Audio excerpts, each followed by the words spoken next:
Good. So we may as well make a start because there'll be still people sort of joining the call as we're talking. So welcome everybody to the employer panel today. I'm Angela, the careers advisor in business and law at Manchester Metropolitan University. So today on the panel, we're going to do a Q&A session for 45 minutes. So it's going to last until 3:30. And it's a chance for you to speak to employers and people who work in the industry currently to find out what it's like to work in marketing. The way we're going to do this is if you can put your questions into the chat box or raise your hand if you do want to ask a question.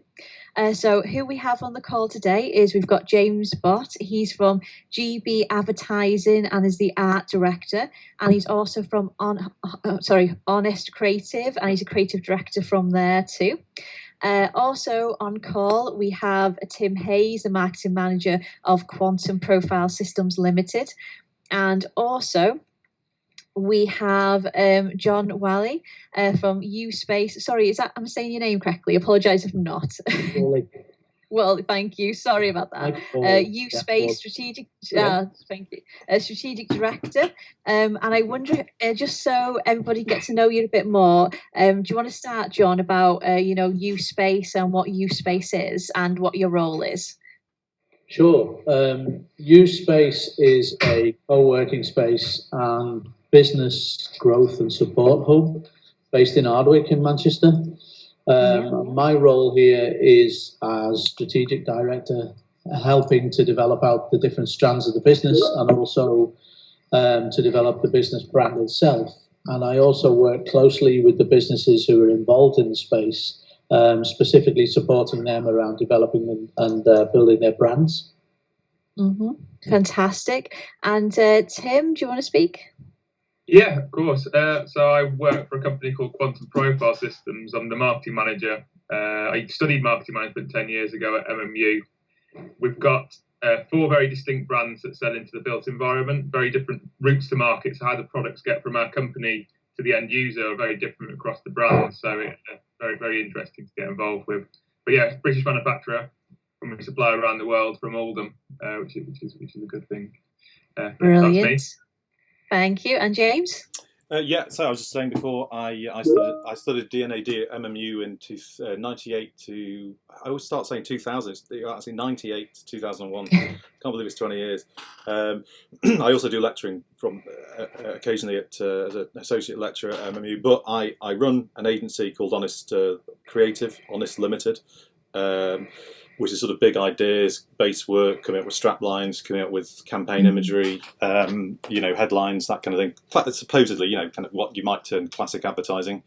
And I also run, we launched it just before COVID, nicely timed, which was GB Advertising, which is a nice cheap URL we managed to snatch, which was quite nice. But I worked with a guy called Richard Grisdale he's an ex-director of Saatchi & Saatchi.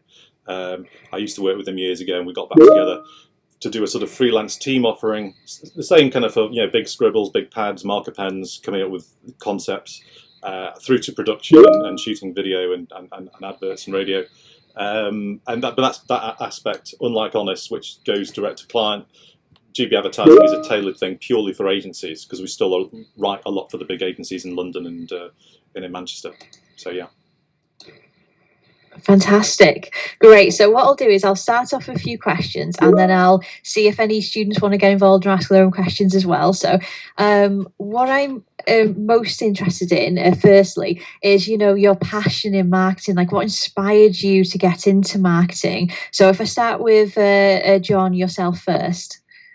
I guess I can wind all the way back to being at school and having ambitions to be an architect, because I've always been fascinated by design and love three-dimensional design.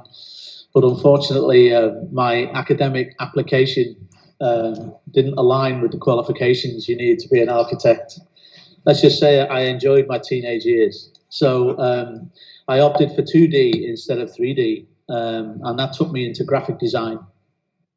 And graphic design took me then into art direction. and more latterly into branding. And I find branding absolutely fascinating. Its power, its ability to communicate, and used properly, its ability to actually connect people and do good things. So yeah, it's a fascination with branding and what it's capable of that fascinates me most about this business. It is interesting how strong branding can be. It can be in so many different formats as well. Because I noticed on your website you've got a video about your organisation on there, and there's so many different.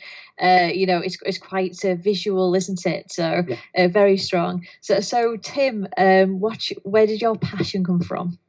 When I was in school, I did a A-level in psychology, and when I was looking at university places or where to go, marketing was something that actually had a big, wide remit of job-wise. So I went down the route of doing a marketing management degree because part of it was the psychology of why people make decisions they do, and then from there it was very straightforward to move into a marketing role. And what's kept me, what inspires me, is a good question. I'm in a position, or I work for a company whereby every day is different, and I'm working on different projects all the time. So taking, for example, we're bringing out a new app.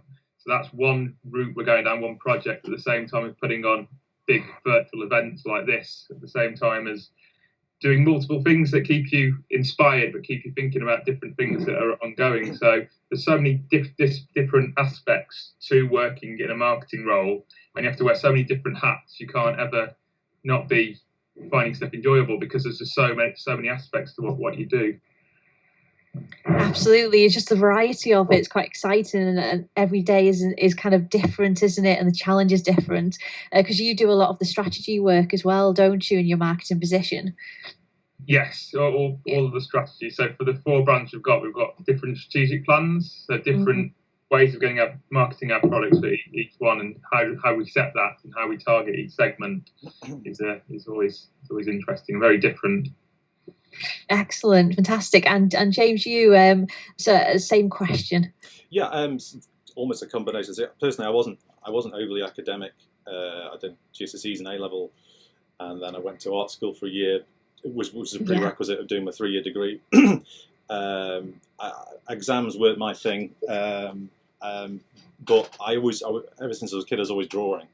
I used to love drawing. Me and my mates used to get together, and the day was drawing. You know, we used to sit at the back table, parents' house, and just draw or paint. And I've always been fascinated with colour. And but then there comes the part, well, what you're going to do for your A levels, or what you're going to do for a job, frankly. And it was, how do I do what I love doing? And luckily I had parents who, although my grandfather was a doctor and my uncle's a solicitor, that was never going to be me, regrettably. And it was not that I was interested in that, but I had this sort of, oddly, even because of that, they never tried to push me down a route I didn't want to go. And so everyone knew I loved drawing. I was doing life drawing at various things, and so it was, how do I do something quasi artsy but with a sort of more of a commercial purpose? Regrettably, I hate the word commercial, but one has to make ends meet. And then the idea of marketing, you could do things within that space as long as they're relevant and come up with ideas and create indelible imagery and messaging and persuasive things. And it's still a form of art. I mean, you shouldn't call it selling ultimately, but there's an artistic way of, an interesting way of not manipulating the audience, but and it goes what Tim said about the psychology of it all. There's a big relevance in that. It's a fascinating subject. So you can do what you love, but in a way to sort of persuade and make or dissuade people from going one way and making them go that way. And that became very fascinating. So yeah, that kind of, I wanted to do something that I love doing, but then what is that thing going to be? Is it going to be fine art? Or is it going to be something which perhaps has a little bit of a more commercial head on it? And yeah, marketing sort of became the thing I needed to get involved in, and you can have a lot of fun with it, Absolutely, the creativeness of it, and absolutely. I bet like collaborating with other creatives as well, and to get ideas off the ground is kind of fascinating, because I've seen you've done a lot of partner work in the past, haven't you? Absolutely, the whole thing is it's collaborative, isn't it? I mean, even the cleaner can come up with the best idea. And it doesn't matter, but then it's like finding that and then magnifying it and making a company or a product or service stand out more, even though they do the exact same product and service as the company down the road? How can that same product be? How can you persuade someone to go and buy that one instead of that? And then marketing can make that little 2% difference, which makes you, when you go to buy or make a buying decision, you go that way rather than that way, and that's fascinating. Yeah, it makes it worthwhile, doesn't it? The end result completely. Right, I think there's some questions coming in at the moment. So Gemma, have you got a list of questions on the chat box? Yes, we do. So I'll just go to the first question that's come up. Fantastic, from the students. Yeah, that's great. So this one's from Nina.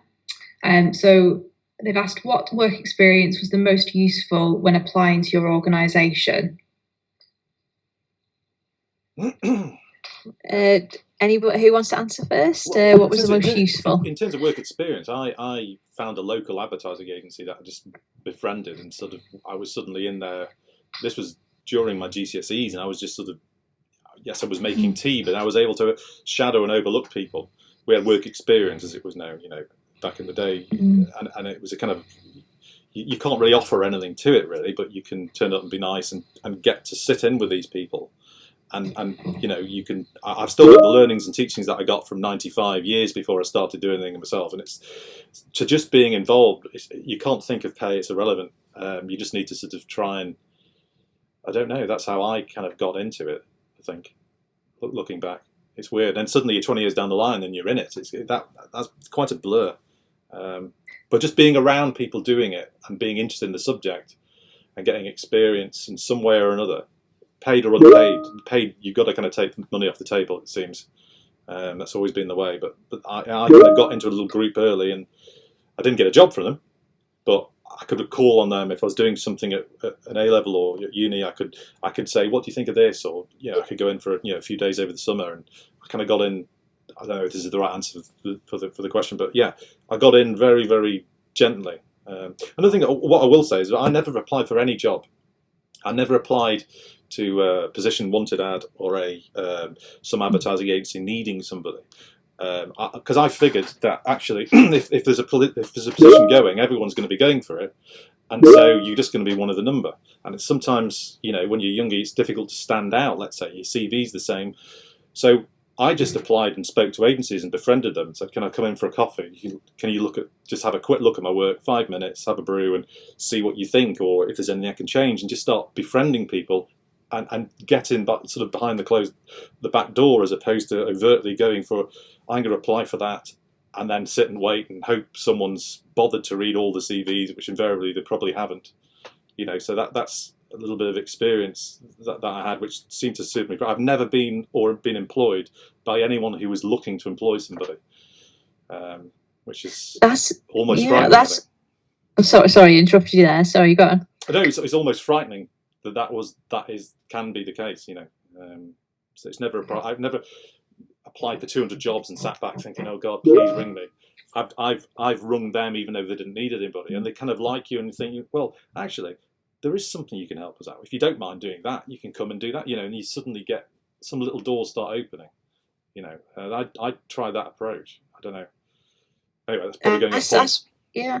That's really useful, thank you, because that's what we say to students is that sometimes half the jobs aren't advertised. Absolutely. It's about kind of being proactive and searching out those companies and finding those roles yourself and having that portfolio. So that's extremely useful advice, because the fact you've worked in the industry for so long and that's how you started out and built up that experience. It's good advice for all the students on call. So Thank you so much for that. Excellent. So John, Tim, have you got any advice? Yeah. One of the things I would say is that you should try to make sure that you don't put yourself in too narrow a corridor of opportunity. I think anybody that's wanting to get into the industry and get into finding an opportunity with an agency or in the industry in general is to keep an open mind about exactly what it is you're going to do. Marketing is a really broad term. And there's a danger that people get pushed into a really narrow corridor. And when you get pushed into a narrow corridor, you inevitably join a really long queue. So one way to kind of jump that queue is to be more broad-based in accepting different opportunities. I would say, in the nicest possible way, kick the door down of a really good agency, get inside, and then find out where you want to be and where you can add value and what fascinates you and what you fall in love with and what you think, oh my God, if someone's getting paid to do this, I want to do this. Don't have a preset, too much of a preset idea, because it'll make you too narrow in your choices. Keep a broad base on what you're looking at and actually get through the door. And once you've got through the door, then find the space that you kind of gravitate towards, because that'll be the thing you love doing. When you love doing something, you do it better. Totally agree. Great. Absolutely true, because you find your passion then, and sometimes even knowing not what you want to do is just as good, so you can find a different direction then. That's so once you're in the door, so absolutely. Tim, sorry, John. Every stage of your career. That's not just at the beginning. That's in every stage of your career. It is, and in any area too. It definitely helps. Definitely, Tim. Yeah, so I graduated in 2009, which was a terrible, terrible time with the jobs market, financial crash. So what I did, I went travelling for a year, and I came back, and I was going to teach English in Korea. That was my plan. And I emailed a tutor at MMU at the time for a reference, and he said, apply for this KTP. It's called the Knowledge Transfer Partnership, but it's a relationship between a university and the company. And so I did, and I went for an interview, and it was actually the experience I had from traveling that had added more value to what I had, rather than any sort of career experience I'd had. So sometimes it's something that's slightly different you can use. Something else I'll just touch on with regards to experience. I think from my perspective, I understand agency side, and it sounds exciting, and it is very exciting, but I work sort of client side, I work for a manufacturer, and actually I think there's a lot to be gained, or a lot from a marketing perspective, to be working for a company that's actually manufacturing or employing marketing services, because you get a much broader range of experience. If you've got an opportunity to work for a company that makes sprogs, or a company that makes building products, sometimes those sort of companies that may seem like they're not that interesting, they're not sexy, they actually turn out to be the most interesting places to get experience from, because of the vast array of things you can pick up and pick up and learn from, I would say. I think just jumping in there, Tim, I think that's a very interesting point. I think as well, what that also gives you is because effectively you work for a widget manufacturer who then has to start marketing, you understand what the client is like. Well, I think one of the problems with some agencies, I'm sure not yours, John, nor mine, but some agencies. I'm waiting to hear what you say first. Well, I think some agencies struggle to get into to the head or the shoes of the client, and they can be, oh, you need to do this, this, and this, but they're producing X number of widgets or whatever they are, and they've got their own worries and their own priorities, and sometimes there's a bit of a blasé attitude by agencies who can come in and they know they can do this, this, and this for them, but they don't really understand, or they don't understand that production line, that what the client is going through to bring this thing to market, and they can be an agency can be almost slightly dismissive of the difficulty that they've had even to get to this point, and there's often the tangle between the client and the agency, one thinking they know best. But if as Tim just suggested, if you do get into a situation where you're working for a company and they've got a product, you understand the client side as well, and I actually think that it gives people a rounded understanding of what the task in hand is. So just on that point that you're making, I think one of the really interesting things is that I've just been working with a brand in the last week or so, and one of the things we've been talking to them about is the fact that agencies and businesses tend to kind of, they believe a consumer or the customer or the consumer is a completely different being, and they're not. Yeah. Because people sitting inside an agency or inside a business like we are, or even inside a university like you are, we're all consumers. Yeah. Every single one of us buys things, uses things, wants them quicker, wants them now, wants them better. And so there isn't a separation we're all the same. We're just all driving the outcome from a different place. And it's important that people remember that, I think, when they come into this industry. Yeah. That you don't suddenly become a different creature. You're still a consumer. Absolutely right. Absolutely. Are there any questions, Gemma, from the students?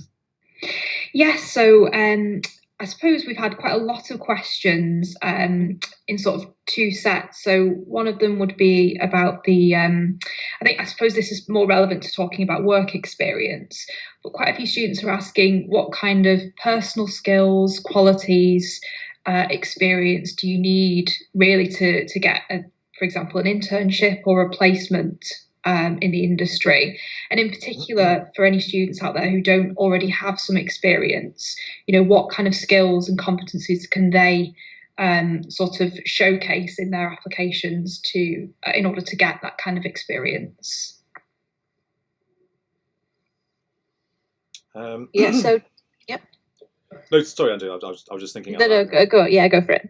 Well, no.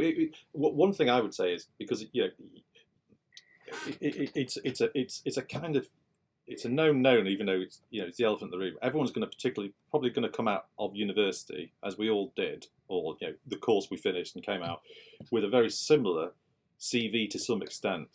Okay, so then it's a point of difference, isn't it? What is your point of difference? And you may perceive you haven't got one. I think understand, or trying to understand where the industry's come from and where it is today, and understand, just learn about some of the stories and the anecdotes, and it could be little things in conversation. Someone could be doing a campaign. Oh, do you remember? And if you could say, oh, I remember this campaign that was for X, Y, and Z. It was kind of similar to that. Did they do that the same way? And you can have a conversation with people, and they suddenly think, you actually do. You are interested because you've just noticed a couple of things there that actually we were talking about. Just have a few bits of information to your fingertips that you know of. What was the first supposed social digital campaign on Instagram, for example?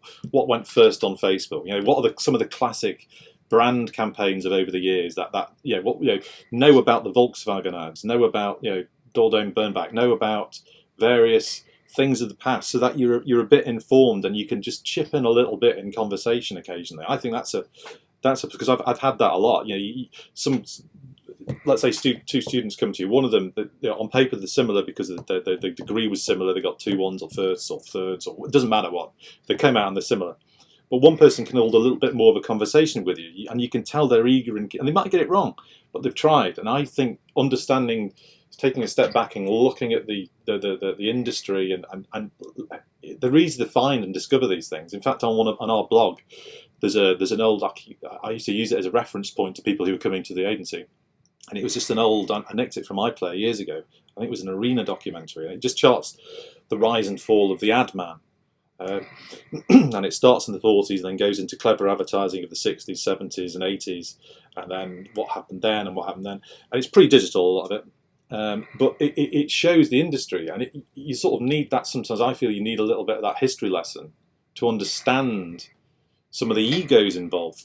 It's things like that, and the kind of things that people are typically going to be into, or I don't know. I just think looking around at the wider industry helps in conversation sometimes, and just knowing what are your favourite campaigns, know what they are and why you like them. And it could be digital, it could be old TV ads that you remember from when you were a kid. Why do you remember it? And sometimes there might come a time when you can mention that, oh yeah, that was similar to that toy ad because they did so.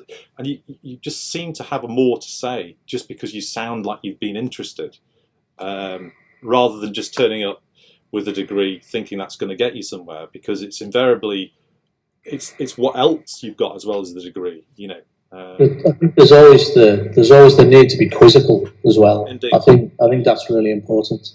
I think when people come into a workspace and look like they are wanting to absorb, they've got a thirst for information. They want to find out things. I think what James has just been saying is exactly right. You need to come invested with some interest and some insight. But I think you also have to be a little bit of a sponge, and you have to be seen to be that, to want to absorb and to want to learn and to ask questions. And I think one of the things that is always slightly difficult in work experience situations is when you get somebody who's quite closed.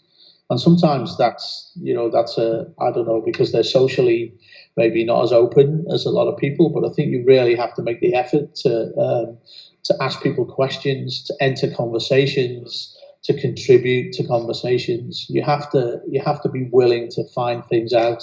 And I think when people look like they're willing to absorb information, it makes it far. Yeah. Just to add to that, I think what's been said by John and James is spot on. I'd say, to me, reliability, the reliability that you're going to do what you say you're going to do, and you're reliable and you keep to the deadlines you've got. And most important, what's got me as far as it's got me in my career is just being reliable. When you say you're going to do something, you deliver it when you say you're going to do. When you say you're going to be somewhere, you're there. Like I travel all over the country of work, and I've never been late for a meeting once. And that's because that reliability is key. No matter what stage you're at your career, when you're starting out, you want to be a sponge, you want to soak everything up, but just be reliable. Just be someone to come to because they know you're going to do what you say you're going to do. Totally. The absolute fundamentals of it. Absolutely. Just what you just said about the sponge thing. I was saying this. I was speaking to Lancaster University last week, and there's a video of that as well, knocking around on LinkedIn. I'm not too sure looking back, it's only in retrospect do you realise, but at the time, sometimes you don't realise what university oddly is actually teaching you. Because it's only later when you start applying the skills that you didn't even maybe realise you had, and you realise, right, okay, and you can start putting into place. But one thing it definitely does, or certainly taught me, is it certainly suggested the need to become a sponge.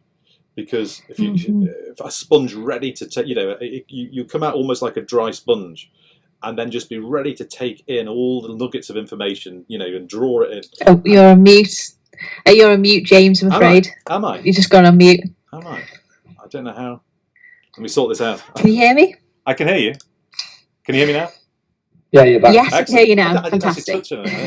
I was just saying, regarding the sponge thing, the analogy is correct. You come out of university and you don't know what you know or what you don't know really. But one thing it does do, without realising it does turn you into a bit of a sponge for information. And so your duty then, when you finish, and if you get into starting to speak to some professionals, is to suck it all in and process it. And university does seem to prime you for that.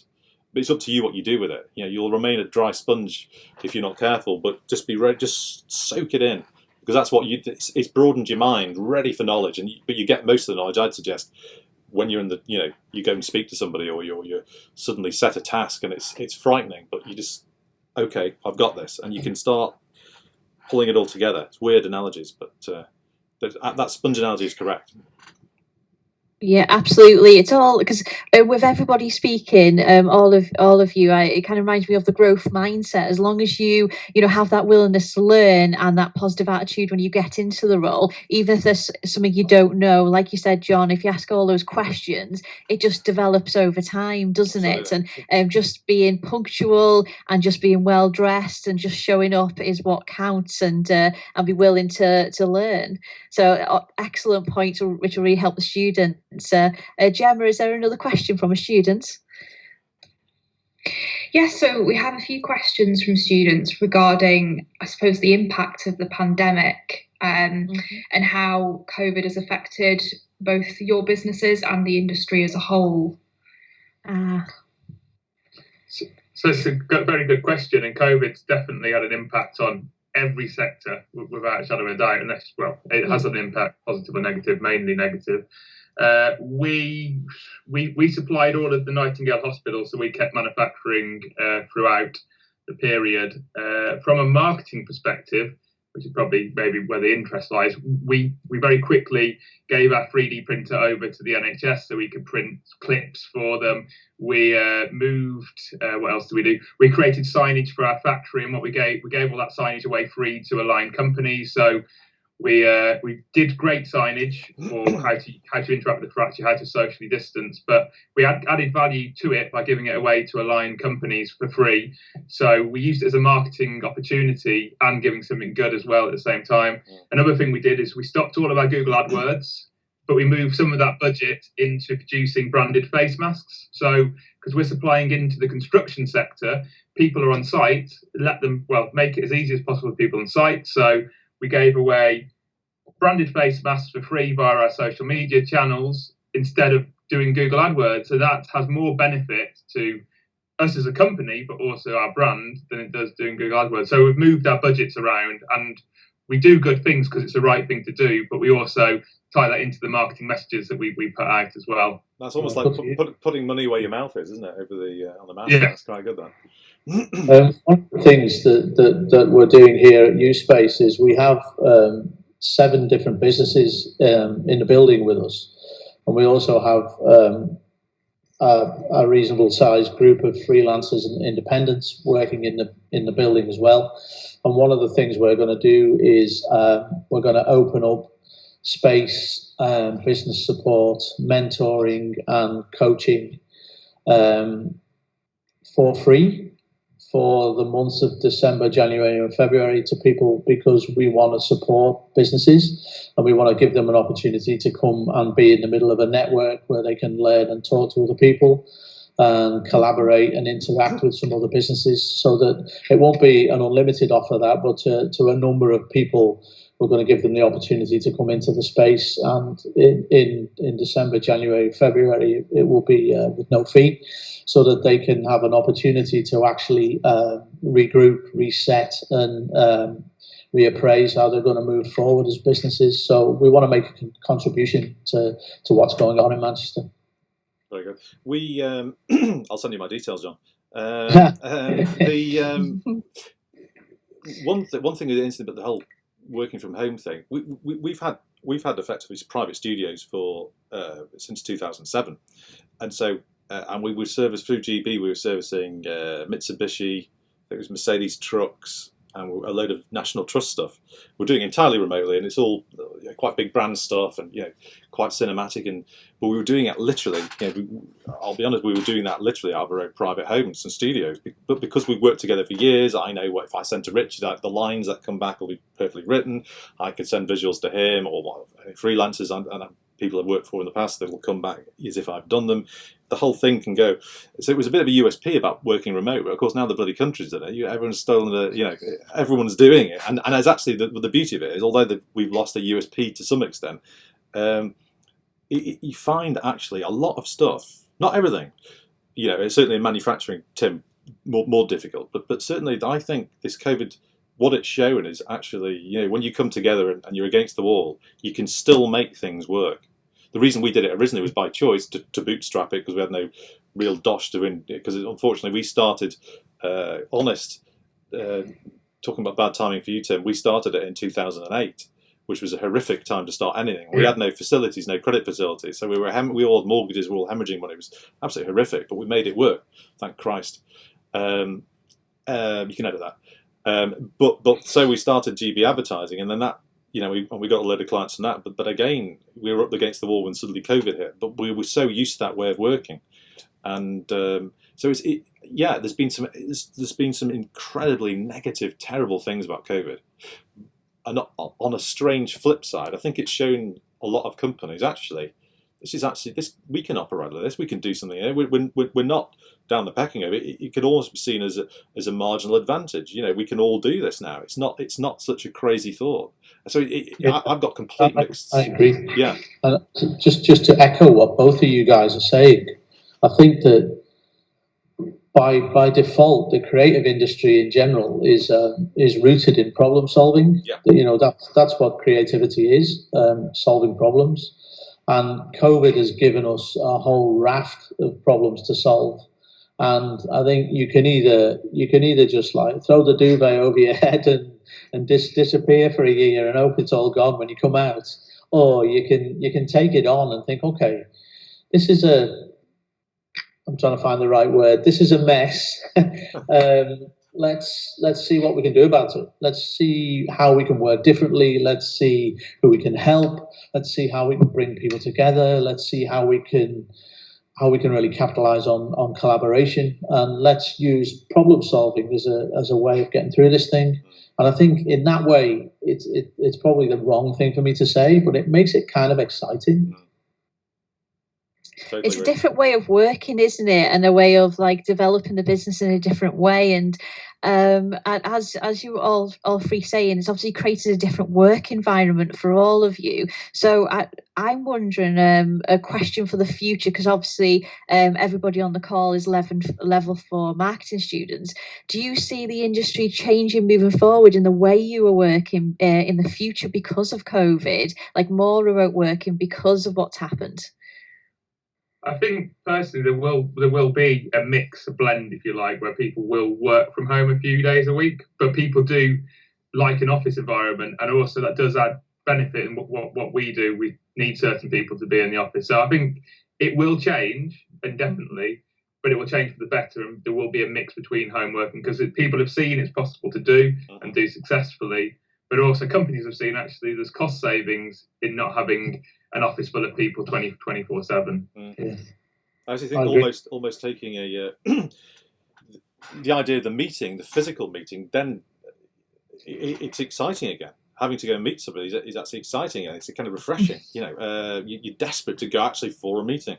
And it's weird how that's flipped over. I almost wonder whether some agencies might have a lot of people working from home, and then they might have a weekly or bi-weekly meeting. And obviously the coffee bars might get hit, but then on that day you're going to buy loads of them, because there's going to be this big fun meeting. It might be a day thing and interaction. You probably get a lot of work done. The other thing about working remotely, you feel this constant need to almost prove yourself that you are working, because you don't want someone to think you're not working. And so oddly, I find it even more productive, because one, there's less travelling, there's less time wasted in the day. You can be at your Mac and you can be beavering on with your scribble pad or whatever, and you feel, well, rather than stretch that out, I could do this quicker. I could be here at 8 o'clock in the morning hammering it, then take an hour off and then go again. I find it oddly, it can be once you get your head into it, it can be very productive. But I remember, I know a lot of people, from my wife, for example, she was working briefly from home, and she got all dolled up and correct, ready for work, even though she's just going to the kitchen table. And it's nice to have a routine, isn't it? That's the key as well, routine.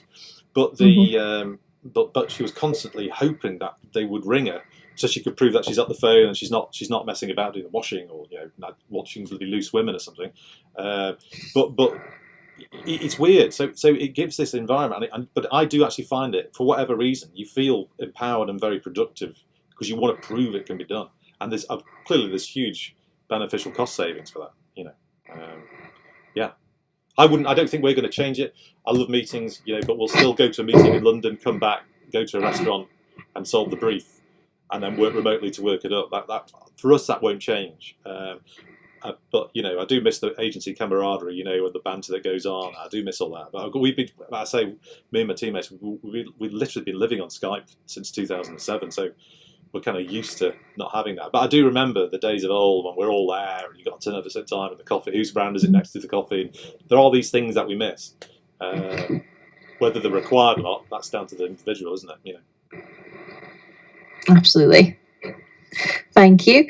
So I'm just thinking, because we've only got a short amount of time left. Are there any students on call that do want to sort of speak? If you want to raise your hand, or get on to ask a question with speaking, or with your video camera. If not, we'll go back to the chat. I think we're all quiet this afternoon. Great, we'll go back to the chat then. Gemma, is there any other questions from students? Oh, actually, hello? Thought I heard somebody there. Yeah. I've got a couple of related questions here from the chat. So this one's from Bailey. What are some of the largest campaigns that you've been a part of? And perhaps a related question here from Laura. What are you most proud of achieving in your job? I'll go third. John, do you want to answer that? Yeah, sure. I guess one of the most recent campaigns I've been a part of that I really, really enjoyed for quite a number of reasons was working with a Danish sports company called Hummel, who hopefully you've all heard of. They are kit sponsors to about 7 football clubs in the UK, including Everton. They were Glasgow Rangers. They're not now, but they're well rooted in Scandinavia, and they are making inroads into the UK football market. And the campaign that we did with them, because they're very environmentally sound business, was to promote the fact that they are manufacturing their football shirts. All the shirts are dyed without using water. So we had to come up with the brand campaign that's actually on all the shirts right now, about zero H2O. So they're not using water at all in the dyeing process, and the knock-on effect of that is fantastic. To bore you with a statistic, it takes 25 litres of water to dye one shirt. If you think about that as 50 plastic bottles of water every time you dye a shirt, and that water goes back into the ecosystem polluted, they're not using water, they use dry dye to put the colour into the shirts. So I love that for 2 reasons. One, because of its environmental impact, and the other one is because I love football. So when I get to work with football clients, I really enjoy those jobs. Fantastic. That's one thing, isn't it? Is the key, when you go into work somewhere, is what are the values of the organisation? I see you're very environmentally friendly, so it's what focus you have, isn't it? It's hugely important to me professionally and personally. There are brands and businesses who you really gravitate towards for that reason, and by the same, token, there are brands and businesses that you would rather not work with for those reasons. Absolutely. Do you find that, Tim, as well in your organisation? Do you go from more environmental, or do you have a different focus in your organisation? Obviously, sustainability is a big part of any organisation, really. Regards biggest campaign or best campaign, with many small things that we've worked on, but one of the things we're proud of is we did so we sell into the joinery marketplace, the people who make timber windows. The timber windows are beautiful, but the small profiles have a habit of bending and bowing and cracking. So we've got a product that solves that issue. It's a composite. And we wanted to blow the brand up. It was nothing. We had very few small user base, but we had lots of companies who supplied this marketplace. And so what we did a few years ago is we put on, or I organised a hosted beer festival. And what we did, we had 10 other manufacturers who supply the same industry get on board to promote it as well. They paid to be there on our site in Oldham. So it was cost neutral, and everyone invited some of their customers. So we got everyone to our site to see the product being made. And the brand coverage we got was fantastic and much bigger than anything we could have hoped for by using partners within the industry. So that was a great thing we did in 2018, but made the brand something that people knew. And now within the joinery sector, the Q-Wood is the go-to brand. Obviously very niche, but it's the market leader within that market sector now. I suppose the greatest success around a brand I've had is Q-Wood. When I started at Quantum, it wasn't anything. It was a product. It was a name. And we built that into a whole identity as a whole market leader within a wood composite product that we not only do we sell within the UK, not only have we built the brand in the UK, but we export it throughout Europe. So countries like Lithuania, Latvia, Estonia, countries you wouldn't think you could export to, we now export this product to, which goes into timber windows out there in Poland. So two things. Amazing achievements. But sustainability is critical. So we push very hard on made in UK, but also the fact we've got wood from our products are all sourced from sustainable forests and that as well. Important. And we have a take back scheme with Q-Wood, so we take back waste product and reuse it, so nothing goes to landfill or goes to waste. Fantastic.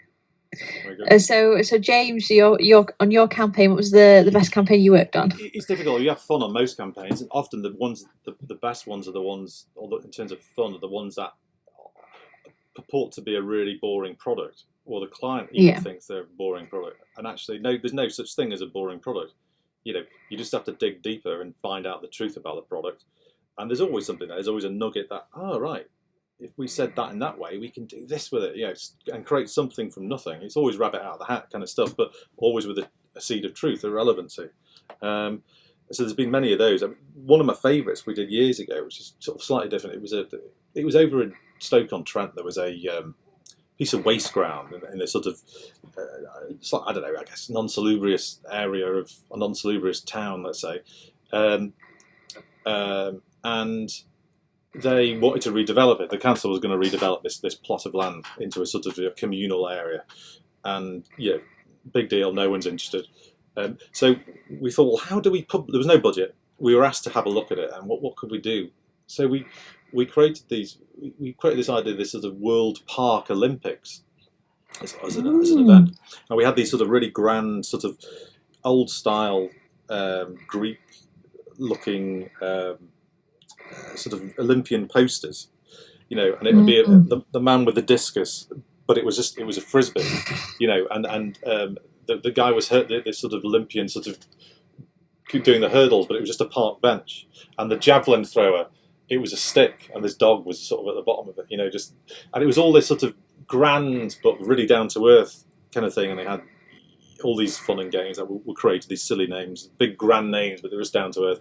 Anyway, you got loads of publicity, loads of people came down for the opening, but Granada Midlands came down, and it was for this crappy piece of waste ground, which was just redeveloped, and we got loads of column inches, local papers, and that spurred some funding for this, and blah, blah, blah, blah, blah. You equate it out, it's probably about, I think it worked out at 120-something thousand pounds worth of coverage if they'd spent that to tell people about the area.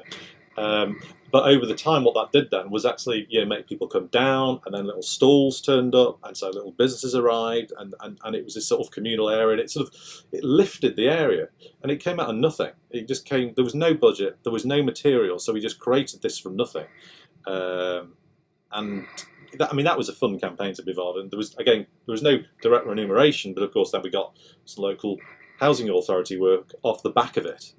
And so it paid down the line, but that's a nice case study. From nothing, there was this crazy big event, and it was all some great artwork that we created for it, just for this little opening of this little ground. It's quite a nice case study of what you can do from nothing, really.